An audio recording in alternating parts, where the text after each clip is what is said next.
Ma'am আসবো? হ্যাঁ আয়। তোর ফার্স্ট কোশ্চেন হচ্ছে বলতো কে ল্যাম্পপোস্টের আলোয় পড়াশোনা করেছিলেন? ঈশ্বরচন্দ্র বিদ্যাসাগর। তো সেকেন্ড কোশ্চেন হচ্ছে বলতো ভারত কত সালে স্বাধীন হয়েছিল? 1947 সালে 15ই আগস্ট। তো লাস্ট কোশ্চেন হচ্ছে বলতো আমাদের পৃথিবীর আকার কি গোল? কোনো কোনো বিজ্ঞানীরা মনে করেন, কিন্তু এটা নিয়ে গবেষণা চলছে। আচ্ছা ঠিক আছে, তুই এবার যা। এই প্রিয়া, তোকে ম্যাম কি প্রশ্ন করলো? না আমি বলবো না। আরে বললাম প্লিজ প্লিজ বল। আর তুই আমার প্রশ্ন জেনে কি করবি? আর তুই যদি আমার থেকে বেশি নাম্বার পেয়ে যাস? না আমি বলবো না। আর আমি তোর থেকে বেশি নাম্বার পাবো না। বললাম প্লিজ প্লিজ বল না। আমি তোকে ওই পাড়া থেকে কাঁচা আম এনে খাওয়াবো। আচ্ছা ঠিক আছে, আশেপাশে অনেক আছে, কানে কানে শোন।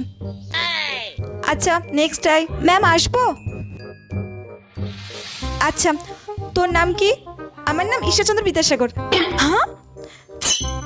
আচ্ছা তোর ডেট অফ বার্থ কত? 1947 সালে 15ই আগস্ট। তুই পাগল নাকি?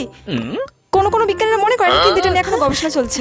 এই যা তো এখান থেকে যা, বেরো বেরো।